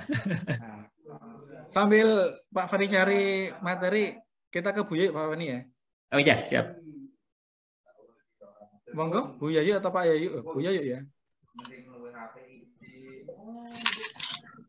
Bisa Ibu, bisa Bapak nih. Mana nih? Halo. Ya Ibu. Ya, gimana Bu? Dari mana Bu? Saya dari Tanjung Pinang Pak, Kepri. Oh, dekat lah di sini Bu, nyebrang aja Bu. Iya. Pak Fani ya. Monggo. Iya Pak Fani. Beda pulau. Beda pulau ya. Iya. Oke. Ini saya Pak. Jadi saya mau bertanya nih Pak. Jadi kami ini kan ada kasus ada studi ada kegiatan PL. Jadi untuk jasa konsultansi konstruksi, di mana PPK itu menyusun HPS, dia tidak menggunakan mengacu kepada remunerasi tenaga ahlinya. Jadi sedangkan kalau untuk konsultan, untuk pengawasan biasa kita kan menggunakan waktu penugasan ya Pak. Nah, berarti kan kita harus mengikuti berapa lama fisik waktu pelaksanaan fisik. Jadi ketika mengikuti fisik, tenaga ahlinya tuh jadinya nggak bisa ngikutin remun. Jadi kami menyarankan supaya PPK mengikut remun, tapi alasan PPK adalah Bu, nggak cukup dananya seperti itu. Nah, cuman yang jadi permasalahan PPK-nya ini tetap kekeh untuk menggunakan tenaga ahli, Pak. Nah, apakah kami memang harus tetap menggunakan tenaga ahli untuk yang waktu penugasan ya, Pak? Apa kami cukup menggunakan tenaga pendukung saja seperti inspektor? Seperti itu sih sebenarnya. Kemudian yang kedua, pemahaman apa yang perlu kami berikan kepada PPK untuk dapat mengikuti remunerasi yang sudah dipersyaratkan. Karena kadang-kadang Pak alasan PPK ini gimana Bu? Ini kan dananya dana katanya seperti itu. Jadi makanya kami sebenarnya si malakama Pak. Jadi akhirnya kami membuat suatu keputusan ya udahlah Pak, kalau memang Bapak mau pakai tenaga ahli, nanti kami nego lah ke remun. Cuman nanti yang nanggung konsultan gimana Pak? Nggak mau juga. Jadi kami serba bingung gitu Pak. Jadi sebenarnya apa yang harus kami kasih pencerahan kepada PPK seperti itu Pak. Makasih mungkin dari saya itu aja. Baik, makasih Bu. Ternyata nyambung Pak Fani dengan yang tadi saya sampaikan. Ya, lanjut Pak Fani. Baik. Ini saya coba share screen Bapak Ibu semua ya, PP 22 ya 2020. Jadi di situ sudah mengatur nih ya terkait dengan sanksi bagi pengguna jasa ya, bagi pengguna jasa ini artinya ya kita di sisi pemerintah, kementerian, lembaga perangkat daerah yang tidak memperhatikan standar remunerasi minimal, itu ada pengenaan sanksinya ya. Sanksinya itu bisa berupa peringatan tertulis atau bisa juga denda administratif, Pak Kus, Bapak Ibu semua ya. Nah, ini memang bergantung kepada ya pimpinannya, menteri, gubernur, bupati, wali kota nih yang akan mengenakan sanksi. Bisa tertulis, bisa juga denda administratif. Nah, kalau diberikan sanksi denda administratif itu besarannya adalah sebesar selisih dari standar remunerasi minimal ya yang tadi kami coba contohkan ya. Standar minimalnya 20 juta, PPK-nya dalam HPS-nya hanya menghitung 10 juta nih. Ya berarti ada selisih 10 juta yang sebagai denda administratifnya ya. Jadi kalau dari sisi aturan sih Bu Yayu rasanya ya perlu disosialisasikan mungkin ya. Karena aturan ini kan sebenarnya sudah lama nih ya, sudah 2017, kemudian Permen remunerasi sendiri sudah 2019 ya. Sudah 3 tahun berarti ya, sudah 3 tahun. Artinya harapannya ya kita semua sudah paham, sudah pada saat perencanaan penganggaran kita juga sudah mencoba menghitung remunerasi ini sesuai dengan standar minimal ini Bu Yayu. Karena sudah ada juga ketentuan sanksinya itu gitu. Nah masalah Bu Yayu tadi kalau kemudian ternyata misalkan dari anggarannya ternyata udah nggak cukup nih buat meng-hire tenaga ahli. Nah ini mungkin perlu Pak. Beberapa review Bu ya kali. Pertama mungkin perlu dilihat nih apakah kadang-kadang begini Bu, kita terlalu banyak juga mempersyaratkan tenaga ahli ini ya. Misalkan untuk pekerjaan pengawasan tenaga ahlinya sampai 15 misalkan. Ya karena berangkatnya dari saat remunerasinya belum diatur, cuma dibayar 5 juta itu sudah bisa kita mendatangkan kemudian banyak tenaga ahli. Yang padahal kemudian di lapangan belum tentu semuanya itu bekerja semua datang ke lokasi belum tentu, kemudian juga belum tentu semuanya bekerja dari awal sampai akhir. Jadi kita coba identifikasi dulu lah sebenarnya sesuai kebutuhan realnya itu berapa sih tenaga ahli yang diperlukan, benar-benar diperlukan ya. Kemudian yang kedua adalah dilihat dari sisi waktu penugasannya ya, apakah memang dari 5 orang tenaga yang disyaratkan ini semuanya harus full kerjanya ya, 5 orang ini harus semuanya datang selama 1 minggu selama sekian bulan pekerjaan fisiknya ya, atau mungkin bisa dibagi-bagi nih gitu. Misalkan untuk yang tim leadernya oke lah full dari awal sampai akhir, tapi mungkin tenaga ahli yang satu mungkin karena dia fokusnya di pengawasan pekerjaan mekanikal elektrikal, ya baru datang pada saat pekerjaan itu saja gitu. Jadi diatur waktu penugasannya juga, Bu. Itu mungkin bisa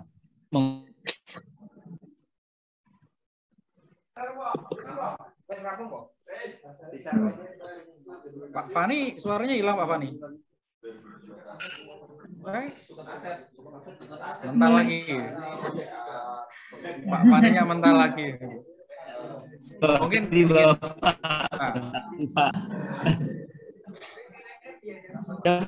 Ya, lanjut apa nih? Aduh, mohon maaf sekali. Tapi putusnya nih baru sekarang nih, Mas. Paparan tadi nggak putusnya. Jadi kembali ke Pak Bu Yayu tadi, mungkin seperti itu Bu solusi sementaranya. Coba diidentifikasi benar lah ya. Apakah memang kebutuhan tenaga ahlinya sebanyak itu? Kemudian apakah waktu penugasannya memang semuanya harus sama semua dari awal sampai akhir nih? Ya. Kalau kemudian masih nggak cukup juga ya mau nggak mau harusnya penyedia jasa, si pengguna jasa dalam hal ini PPK yang melakukan pengawasan, karena prinsipnya kan pengawasan ini diwajibkan kepada pengguna jasa. Dalam melakukan pengawasan, pengguna jasa dapat dibantu oleh tenaga ahli gitu. Jadi kalau ternyata sudah tidak mencukupi ya mungkin PPK membentuk direksi teknis ya, atau mungkin tim teknis yang membantu untuk melakukan pengawasan di lapangan ya. Mungkin demikian Bu Yayu. Oke, mungkin sedikit lagi Pak, mungkin supaya lebih jelas. Kalau memang satu tenaga ahli pun tidak bisa dengan dana yang tersedia, apakah boleh pakai tenaga pendukung saja, misalnya inspektor seperti itu Pak? Harus oleh orang yang ahli Bu. Jadi kalau inspektor ahli, ini ya, dia punya SKA keahlian itu ya bisa-bisa saja gitu. Tapi tetap harus punya ahli. Begitu ya Pak ya. Begitu ya. Tapi kan kalau SKA biasanya memang ya tenaga ahli ya Pak. Mungkin gini Bu, apa namanya, tenaga ahlinya ini mungkin mengawasi beberapa paket gitu ya kali ya. Tim leadernya ini dia satu tim leader, tapi dia punya, tapi waktu penugasan sih agak susah juga. Nggak bisa Pak. Makanya di beberapa paket ini dikonsolidasikan lah ya, menjadi satu tenaga ahli saja, tapi nanti inspektornya yang bekerja sehari-hari di lapangan. Oke. Ya, gitu. Itu bisa satu solusi untuk perencanaannya berarti. Iya. Turun grade mungkin Pak Fani. Sama-sama Bu. Ya. Mungkin turun grade Pak Fani. Jadi misalkan harusnya S2 berapa tahun jadi S1 ya. S1 tanpa pengalaman ahli kan muda, akhirnya. Ahli muda 1 tahun misalkan ya bisa juga. 1 tahun kan paling itu. Akhirnya kan turun gitu. Itu pernah kami lakukan gitu Pak Fani. Jadi awal-awal itu kami masukkan gitu lah. Kurangi lah turun grade. Iya. Kalau ya tadi bener konsolidasi. Oke, lanjut Pak Fani. Ini ada Pak Cecep, silakan Pak Cecep. Baik Pak, terima kasih. Sebetulnya pertanyaan tadi hampir sama dengan yang disampaikan oleh Bu Yayu. Namun ada beberapa pertanyaan lagi Pak. Apakah ini tidak salah? Soalnya yang kami lakukan, kalau Ibu Yayu tadi kecil untuk biaya perencanaan dan lain sebagainya untuk pengawasannya. Nah, kalau kami justru ini kan ada pekerjaan konstruksi, Pak. Pemeliharaan gedung kantor. Itu nilainya 473 juta, Pak. Nah, tetapi di dalam RKA-nya itu tidak disediakan untuk biaya atau anggaran untuk perencanaan dan pengawasannya. Nah, jadi untuk mensiasati hal tersebut, kita melakukan meminta bantuan kepada Dinas PUPR, Pak. Nah, itu yang saya tanyakan, itu apakah itu menyalahi atau tidak gitu. Memang kita bersurat meminta bantuan, memang keluar sih, Pak, perencanaannya atau DED-nya. Nah, itu. Itu yang pertama, Pak. Yang kedua, seperti yang tadi disebutkan bahwa remunerasi itu yang ditetapkan oleh pemerintah itu minimal, Pak. Berarti kita boleh, Pak, lebih dari nilai minimal yang ditetapkan. Misalnya minimalnya 20 juta. Nah, kita 25 juta lah kan, seperti itu ditetapkan di dalam HPS-nya, Pak. Kebetulan saya di sini menjabat selaku PPK, Pak, yang bertugas untuk membuat HPS, Pak. Itu aja, Pak, 2 permasalahan, Pak. Terima kasih, Pak. Baik, terima kasih Pak Cecep. Yang pertama tadi soal pelaksanaan tugas perencanaan sama pengawasan, ya, tidak ada biayanya sehingga kemudian meminta ke Dinas PUPR, ya Pak, ya. Ini bisa saja dilakukan, Bapak, karena kan prinsipnya sebenarnya setiap penyelenggaraan konstruksi itu harus ada perencanaannya, harus ada pengawasannya. Nah, itu merupakan tanggung jawab si pengguna jasa. Dalam menyiapkan ini, pengguna jasa bisa kemudian dibantu oleh orang yang ahli gitu, entah itu dia konsultan badan usaha atau mungkin dari unit teknis di dalam hal ini Dinas PUPR yang memang mereka punya keahlian untuk melaksanakan proses perancangan sama proses pengawasan. Tapi idealnya adalah dalam Dinas PU tersebut, Pak, memang ada pegawai yang punya SKA untuk perencanaan sama SKA pengawasan tuh, ya. Jadi karena harus oleh orang yang ahli kan, prinsipnya seperti itu aturan undang-undangnya. Orang yang ahli ini kan ditunjukkan dengan dia punya sertifikat keahlian gitu. Jadi sebaiknya teman-teman di daerah di dinas PU-nya itu punya, ya, entah satu orang yang sebagai ahli perencana punya SKA perencana, ada satu orang yang punya SK ahli pengawasan. Nah, ini tadi juga bisa menjadi solusi masalahnya di Bu Yayu tadi. Kalau tidak bisa meng-hire orang, ya sudah, kita tugaskan staf kita tadi yang punya keahlian tadi untuk melaksanakan perancangan sama pengawasan di lapangan, Pak Cecep. Gitu. Kemudian yang kedua, benar Bapak, jadi yang diatur di dalam aturan itu adalah standar minimal gitu. Jadi kalau kita dalam menyusun HPS, dalam menyusun penganggaran, kalau kita tidak punya justifikasi lain, Bapak, ya kita menggunakan angka minimal itu, ya, angka 20 juta tadi misalkan. Tapi kalau kemudian Bapak misalkan ya dalam kontrak sebelumnya tenaga ahli ini bayarannya 25 juta nih, ya bisa saja kemudian Bapak mengusulkan dalam HPS Bapak itu tidak 20 tapi 25 juta untuk anggarannya, ya.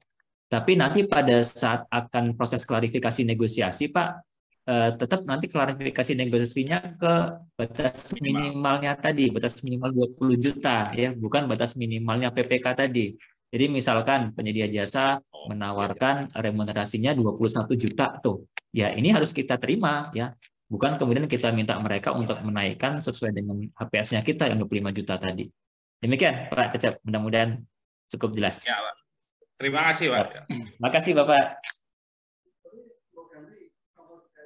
Ya, berarti memang kejadian banyak di daerah di beberapa tempat, Pak Fani, ya.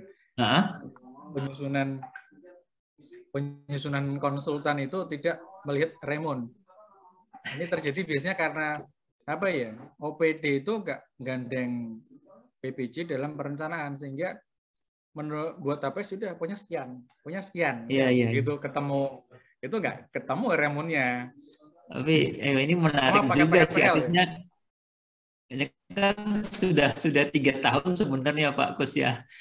Jadi mungkin sosialisasinya masih perlu lagi nih ya. Harus digencarkan lagi Pak Fahmi terkait remon ini. Benar. Siap bagus. Ini dimasukkanlah buat nanti teman-teman di pusat nih. Harusnya ada kegiatan sosialisasi remunerasi lagi. Iya, dan kalau bisa ya sosialisasinya sebelum akhir tahun ya. Jadi pada saat betul. Nah, penyusun yang akan datang sudah tahu nih HPS-nya sekian gitu Pak Fadi. Iya, betul. Dan ini menunggu waktu habis karena Pak Muji sudah dalam perjalanan nggak bisa ngasih tambahan statement. ini aspek teknis dari Mas Dani Indra. Aspek teknis dan metode apakah boleh dipersyaratkan dalam dokumen? Mas Daninya mana ini? Masih ada apa enggak ini? Mas Dani Indra, maksudnya yang apa ya?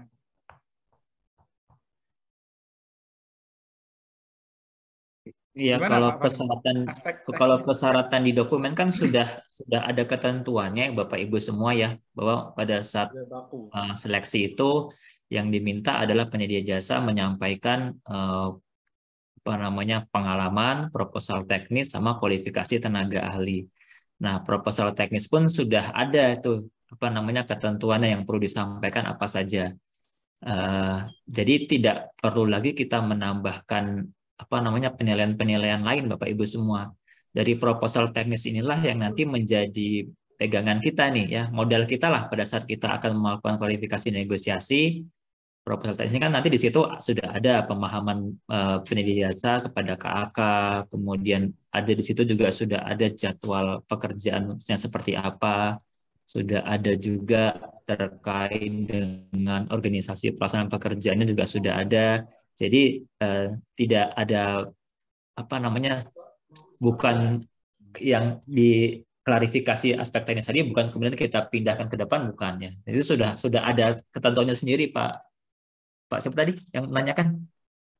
Mas Dani Indra. Mas Dani ya. Jadi di dalam persyaratan itu sudah ada proposal teknis, itulah yang kita evaluasi saja ya, yang nanti kemudian kita jadikan pegangan untuk melakukan negosiasi klarifikasi. Itu mungkin Pak. Terima kasih Pak Fani. Wah, pertanyaan masih banyak, tapi waktunya sudah habis. Yang belum disampaikan pertanyaannya mungkin bisa jawab ke Pak Fani ya. Nah, lebih lanjut mungkin bisa jawab ke Pak Fani atau mungkin di WA Group ya. Atau mungkin di WA Group MSTC nanti barangkali Suhu bisa callback ke Pak Fani. Ya, baik Bapak Ibu. Demikian acara webinar sore hari ini. Sebelum diakhiri, Pak Fani, closing statement-nya. Ya, baik. Terima kasih Pak Kus, Bapak Ibu semua. Yang pertama, seperti biasa kami mengucapkan terima kasih banyak ya sekali lagi sudah diundang di kegiatan hari ini. Karena yang seperti biasa yang kami sampaikan dari diskusi inilah kita sama-sama mudah-mudahan bisa sama-sama mengambil manfaat nih ya. Dari saya bisa mendengar permasalahan di lapangan seperti apa, atau pengalaman Bapak Ibu semua seperti apa, dan sebaliknya juga Bapak Ibu mudah-mudahan bisa mendapatkan solusi dari apa yang kami sampaikan. Ya, kemudian yang kedua, kami juga mohon maaf apabila ada hal-hal yang belum jelas terjawab ya, atau mungkin belum terpuaskan, ya silahkan nanti bisa melanjutkan komunikasi atau koordinasi melalui WhatsApp atau melalui Pak Muji, nggak apa-apa. Nanti kita juga sering kontak-kontakan dengan Pak Muji untuk membahas beberapa permasalahan PBJ. Yang ketiga, terkait dengan remunerasi, ini saya jadi kepikiran lagi, ternyata masih banyak juga ya teman-teman yang belum memahami nih terkait dengan remunerasi. Ini mungkin nanti kami jadikan pertimbangan kepada pimpinan untuk mungkin bisa lagi melaksanakanlah proses sosialisasi remunerasi, karena ternyata ya kalau di pusat mungkin sudah nggak masalah ya, itu sudah memahami semua, tapi teman-teman di daerah ini yang perlu dilakukan perkuatan juga. Saya rasa itu Pak Kuswoyo, Bapak Ibu semua yang bisa kami sampaikan. Pergi keluar di siang hari, ingin membeli sepiring nasi, izinkan saya mengakhiri kegiatan kami, mudah-mudahan dapat memberikan solusi. Terima kasih. Selamat sore Bapak Ibu, kami kembalikan ke Pak Kus. Terima kasih demikian Bapak Ibu untuk materi dari Pak Fani, cukup menarik. Dan waktunya kurang ya, jadi untuk dialognya ternyata kurang ya. Ini. Harusnya diperpanjang ini, butuh waktu banyak. Karena dari Pak Muji barusan tadi di WA 15.30 selesaikan. Siap. 3 menit lebih. Mungkin di lain kesempatan bisa nambah lagi untuk yang CKK ini. Jelas itu Pak Fani untuk daerah mungkin ya yang mungkin harus ini.